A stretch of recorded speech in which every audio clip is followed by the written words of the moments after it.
Awesome. Welcome. Hey, How you doing? I'm doing awesome. Good deal. So I wanted to get you in here today because I am just interviewing people. I wanted to get your story, where you came from, what you're doing, all that good stuff. So you are a agent on our team. Yep. You've been with us since December, I believe. Mm-hmm. Yeah, just wild guess there. And tell me about it. What have you been doing? Well, what I've been doing, I've been trying to kill it in real estate. Yeah, how's that going? It's working. Is it? Yeah, I mean, they told me to be ready to start making deals between 6 and 9 months, and I'm only 3 or 4 months in, and it's really being awesome. It's just awesome. Good. So are you killing it then? Yeah, I'm killing it. Good. What does that look like? What does killing it mean? Well, I've closed 5 deals already. Okay. In the few months, and like I said, I've got like 6 or 7 pendings right now. Okay, awesome. 6 or 7 pendings. You've been with us since December, so in 5 months, 6 months, you've had 5 closings. You got about 6 or 7 more coming up. Yeah. Did you ever expect this kind of success right out of the gate? No. I mean, I'm not a believer in backup plans. I believe you just go for it, give it your all, but I had one just in case it didn't work out, and I'm so glad that is not the case. That's awesome. What was the backup plan? Oh, it was another desk job somewhere in Knoxville, so Okay. I'm super excited this panned out. Yeah, so you're not stuck in a desk here. Yeah, that's Yes. great. So tell me, where did you come from? How did you even hear about us and then get here? Like, what's the story from the start to like now you're selling 5 homes a home a month right now? Yeah, well, it's actually a cool story. So I was doing a desk job in Knoxville, and I became a mom. Congratulations. And, yeah, thank you. Uh-huh. And when I came back from maternity leave, I was dreading it. I hated that I was going to be stuck from 8 to 5 all day, all week, at one place and not spending much time with my son. So we started, brainstorming what we were going to do, where we were going to go. I needed something that would give me some more freedom to be with him. And more money. I mean, everyone wants more money, right? Everybody wants more money. That's one of the 2 biggest things that people do to get into real estate: the freedom and the money. Exactly, and it's just that. So whenever I'm friends with Holly, so I talked to her about I'm sorry. it. I love her. No, just kidding. But I was friends with her, and I talked to her about it. I'm like, tell me about this, because I honestly was scared of real estate because I was scared of being salesy, and I was scared of just being on my phone all the time and things like that. But she assured me like it's not all of those things. It's actually, she told me she was born for it. Yeah. And so her excitement got me interested, and Awesome. so I just decided to jump and go for it. Yeah, just full board, jumped right in. Oh yeah, 100%. I quit my job and just went for it. Just and jumped in, Yeah. full board. That's amazing. Oh, yeah. So it's not really sales though, is it? no, it's like, I don't know. It's building relationships with people. Yep. And Yeah. it's funny. I tell my clients all the time, I love making new friends. You want to be my friend? So, That's the high I in you coming out. oh yes, 100%. That's good. Yeah. So there's no sales at all. It's finding commonalities. It is. Meeting on mutual ground and building relationships with people, and then continuing those relationships year over year for repeats and referrals and all that good stuff. So Yeah. what about so you said you're married and you have a child. What's your husband do? So he does ministry full time. Right now he's serving at a church doing media things, but he preaches on the side doing traveling preaching. So Awesome.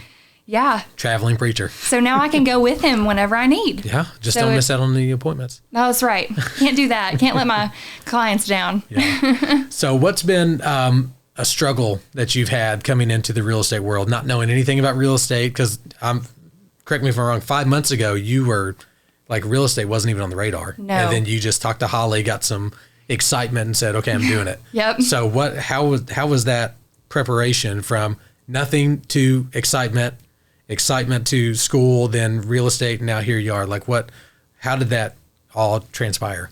Oh gosh, that's a loaded question. You're asking the difficulties. Yep. So, I mean, the biggest jump is just learning everything. There's so much to learn. But what I love about Kings or Your Home Sold Guarantee is we have so many people to help. Yeah. So I have anytime I have a question, which I'm full of questions. The best salespeople are. Thank you. Yes, I'll accept that. Yeah. But anytime I have a question, there's always someone with an answer. So really, I can't give you too many hurdles because I feel like I've been helped so much. Yeah. So it's just been great. That's awesome. So right out of the gate then, you join the team. We go through a pretty straightforward training program. Mm-hmm. You know, it's about 3 weeks, teach you what to do, what not to do, all that good stuff. Yes. Then you just take your first appointment, right? Oh, yeah. So what happened on the first appointment? Do you remember? Most people remember their first appointment. Oh, 100%. Yeah. I was so nervous. Well, so my very first appointment, they gave me a shadow, and I was like, what? Oh, so you were being shadowed on your first appointment? Yes, by a newbie. And I'm like, how are they going to learn from me? I don't know what I'm doing. But it was good. Everything went smooth. They signed with me. But I was like shaking and nervous the entire time. Yeah, everybody's watching you. Yeah. And then I'm like, so I look over at the person shadowing me and I'm like, can you tell me how I did? Was I terrible? Was I great? Like, just give me some feedback. And so he did, and it was good. But yeah, that was exciting and scary all at the same time. That's crazy. Now it's not a big deal, right? You're just going out. What were you doing before we met right now? I was actually at a showing. I had 2 showings this morning, so I've been on the road today. Yeah. Yeah. And you wrote some offers, sight unseen? I actually sent an offer in today for a house I saw yesterday, but this showing I had today was a sight unseen offer. That's amazing. So what does that mean, a sight unseen offer, for people who don't know? Yeah, so what it means is someone loves the house and it's a competitive market, so they want to throw in an offer before they see it, so they don't lose out on it if they can't see it right away. Okay. So we went and saw it. So they've never been here. Mm-mm. They just said, Allie, we trust you. Yep. Put the offer in, let's get it. Yep. Okay. And I'm glad they did because they love the house, so perfect. yay. Yeah, it worked out. Is this a rental? Is this in Knoxville? What is that? Where's that home? It's in Knoxville. Yeah, it's a really nice older home. It's got some nice fixtures that they fixed up on it, and the husband is actually really excited to get in there and do more projects. Is he? So. Is he more of a handyman type of guy? He is. You think you might be able to leverage some more business out of him later on? Some flip properties, that kind of stuff? I hope so. Yeah, he's a really nice guy too, but most people don't get excited about making lists of things they got to fix, but he was very excited. Pumped. Yeah, he was so excited. He was ready to get his tools out right there. His wife was like, no, not now, honey. Yet. We don't own it. We don't own it yet. Yeah, I'm not, I don't fix things. I've installed a dishwasher and a garbage disposal. That's as far as I'm going. So, so what's your background? Where have you come from that led you up to this point? Well, let's see. Were you born and raised in Tennessee, or did you move from Alabama, or? Oh, no. Well, I was born and raised in Sevier County, actually. Yep, I went to Sevier County High School. It's my alma mater. And I actually wanted to be a teacher. That's, a plot twist. Yeah. And so I went to Johnson University to study teaching, and I ended up changing my major to counseling. I think people do that every time they go to college. Oh, yeah. I'm like, I don't want to deal with kids all day, every day. But no, I'm just kidding. I love teachers. God bless teachers. Yeah. But I was like, okay, I want to be a counselor. I like people. I like to help people. And I want to build relationships with people because that's what I'm good at, talking to people. As you can see, I talk a lot. You're very good at talking. Thank you. You're great for the podcast. Perfect. Well, so I graduate and I think, maybe I'll go to grad school. But if you all know, like, grad school is expensive, and I had to start in a family, and I was like, maybe grad school will wait. Yeah. So that's when I got stuck at the desk job, which was a good job, and I was thankful for it. It provided for my family, but it wasn't something I was passionate about. So, but I'm glad I'm actually able to use some of those things I learned in counseling in the job. So it's really great. Help people. So why do you want this house? Yeah, exactly. Like, how do you feel about this house? Tell me about this home and the ambiance you're feeling right now. Yes. Yes, Have you used that yet? Oh, yes, of course. Of course. That's hilarious. I better not hear any of that to me because I know what you're doing. Okay? I'm not for it. You're not fooled, are you? No, I'm not fooled. It's not going to happen. So, here we are. We're a growing team. Where do you see yourself in 5 years? Well, I hope I am continuing to kill it and, grow and do more. And hopefully, in the next few years, I'll be able to help people around me. And right now, I feel like I'm just getting all the help I can get, but hopefully I'll be able to extend that same thing to others. Right. That's awesome. Company, so. Yeah. Cause we're in Tri-Cities, we're in Chattanooga. Obviously I'm sure Nashville is going to be on the map at some point. So we're always looking to grow and find like-minded people like yourself. You are a great find, and we love having you on the team. How sweet. We talk about you all the time in our meetings and stuff. So it's really been an honor to have you on the team. Some of the the feedback we get is, how can you not like Allie? How can you not like Allie? She's got this bubbly personality. She's always smiling. Everything's always rainbows and sunshine. So it's really been a breath of fresh air to have someone like you on the team, which is really awesome. So we appreciate that. Well, that makes me feel awesome. Lots of butterflies there. Good. Awesome. And rainbows. Yeah, butterflies and rainbows. There we go. Yes. Perfect. So, I don't really have much else going on. So I'm really excited to have you on the team. You're killing it. Honestly, whenever you told me your numbers, I was not expecting you to have 5 closings already and 6 and 7 pending. So that that gives a tribute to yourself for all the hard work and dedication, because it is not easy. Real estate is not easy. It's not. And I've learned in this market, you have to be aggressive. And I grew up not being super aggressive. You see me. You're in Sevier County. I just like to be nice to everyone. And not that aggressive is not nice, but in this market, your offers have to be aggressive. Yes. You have to go for the gold. You can't mess around. Yeah. You got to go for it. It's nuts because, when I started back in 2013, it was very lackadaisical. Oh, wow. You could just write offers to, you had a house on the market. Our average time on market was like 240 days. Oh, my goodness. There was 8,000 homes for sale. It was overflow of homes. But now, we're seeing really, really tight, restricted market. Yeah. I think the average time on market right now is like 30 days, 34 days before it's gone. And so that's closed. So from live to close, you're 30 to 35 days. So, how are you able to get your buyers' homes, offers accepted in this kind of market? What are you doing that's setting your offers apart? Well, that's a good question. I will say that there are some that it is difficult. Like I've had some that we've been looking and haven't had much progress. And I guess that happens to everybody right now. It's really that, there's a certain price range that it's just hard to find for. Yeah. But I would just say, being quick to put in offers and knowing what your buyer wants ahead of time. Okay. I've learned that I got to know exactly what they want and exactly what their offer is going to look like before we even find the house. Wow. So if I know what they're looking for and exactly what they want their offer to say, then when it's time to write an offer, then I just call and confirm and make sure all those things are right. It's like, you said this is what you wanted. I found it. You ready? Yeah. Because here it goes. Exactly. We're going to write it. I've started, and my buyers, when I start meeting my buyers, I even go ahead and just ask them what they want in offer and get a range of things just so I know. And I know really every house is different, but just having that in your mind is just a great tool to have in your pocket. Yeah, that way you don't have to worry about asking them, did they really want the refrigerator in this one, or is it okay just to leave that out? Exactly. They need a washer and dryer, so let's try to negotiate for that, or things like that. Just having it ready. That's good. Yeah, because in the seller's market, these sellers are expecting the best of the best, right? So, you've got a home for sale, and it could potentially have 10, 15, 20 offers on it. So you've got to be able to make your offer stand out above all the rest of the offers on the table. Oh, yeah. So that's really, really awesome that you're able to do that. I know whenever I was selling my home, we had multiple offers on ours, and it wasn't only about the top dollar for us. It was also about convenience and closing dates and all that kind of stuff. I saw on the internet the other day, agents are putting in cruises for sellers.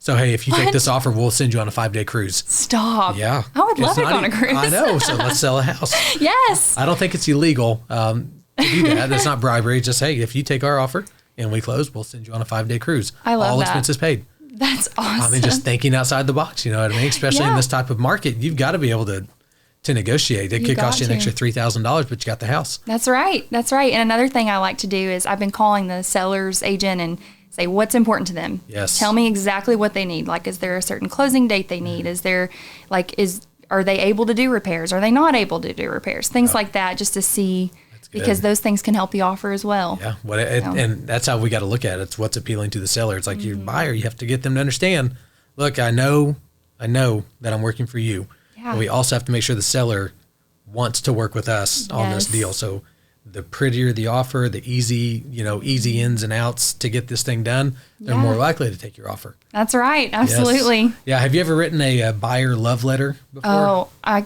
don't hardly do offers these days without them. Okay. Because they're so important and they work. Yes. I mean, especially when you have a family. I have a good story. So this weekend, I was able to help a family who they foster kids. So they have a big family. I think they have like 10 kids right now. And there's some of them are adopted, some of them are fostering. Yep. And so they needed a house. They needed more space. They needed a nice yard. They had a whole list of things they needed. I've only got 4 kids, and my house is still not big enough. Yeah, I'm telling you, I'm like, how do you do this? But they do it, and they're great at it. They're anointed for it. Yeah, but it takes a special person. It does. It's an anointing. It's a calling, yes. For sure. But we found the house that they loved, and I'm telling you, I'll just totally tell you this. The house was listed for $400,000, and their max was $356,000, which is a really weird number. Yep. But we went in for it, and we just tried. I mean, might as well try. They wrote a great letter and put it in there, and the sellers had a heart for their family situation, and so we got it. That's so amazing. they're under contract. It was just so in a market amazing. where we're getting 5, 10, 15, 20 offers per home selling at or above list price, you were able, with knowing how to talk to sellers and how to talk to buyers, get a home for your clients at essentially $44,000 yes under asking price. Yeah, that was super awesome. We were all crying and excited. Yeah. So you're crying with your clients. Yes. So happy for you. Come here. Oh. Let's praise God together. Yeah, I'll join your family right now. Oh yeah. They'll take you in. Yeah. Oh yeah, I'm sure they will. Oh, that's good. Yeah. So that's really good. It's a good story. Yes, it is. It's one of my favorites now. Yeah. I'm going to have to share that. Yeah. And I'll act like it's mine. Okay, cool. I was so good back in the day that I was able to, save $44,000 off. Hey, there you go. You can borrow it. I wouldn't do that to you. You earned that story. That's really good. Well, before we wrap up, do you have any kind of final parting words, anything like that you want to say to anybody listening, thinking about getting in real estate, joining a sales team, going independent, doing whatever it is? Yeah, I would say to some of those that are thinking about it, toying with the idea, that just go for it. Just bite the bullet, do it, but make sure you do it with the right people, the right team, because I don't think I would have done it with anyone else. Really? I wouldn't have, because it's just, I've heard how you just kind of have to go out and do things yourself, and you're kind of a little fish in a big ocean. Yeah. But I felt so comforted by everybody on the team and everyone. Awesome. I had the tools. You guys gave me the tools I needed to succeed, and I'm just so thankful. So that's great. We always say we can teach people to sell, but you can't teach integrity and honesty and character and all that stuff. And obviously you exhibit all those characteristics. Thank you. It makes it easy when people like you come into the business and you just start flourishing, because we know the systems work, we know the processes work, and when people dive in, like you said, you're a product of what happens. And I am as well. Yeah. Because I joined Tracy back in 2013, and I came from door-to-door roofing sales. So, I could have to walk up to people and just say, hey, let me tell you why you need a new roof. Oh, my goodness. That was hard. I can't imagine. So then coming into this, where people are lined up waiting for our services, it's like, okay, this is a cakewalk. Yeah. And now it's about being personable. You got to figure out how to talk to people and understand exactly what they're saying, understand what they mean by what they're saying. Yeah. And you have to ask hard questions, and you got to do a lot of hard things. So you do. You're killing it. Keep it up. Thanks. We're really excited to have you on the team. Yeah, I'm excited to be here. Yeah, great. All right. Yeah. Thanks, Allie. Thank you.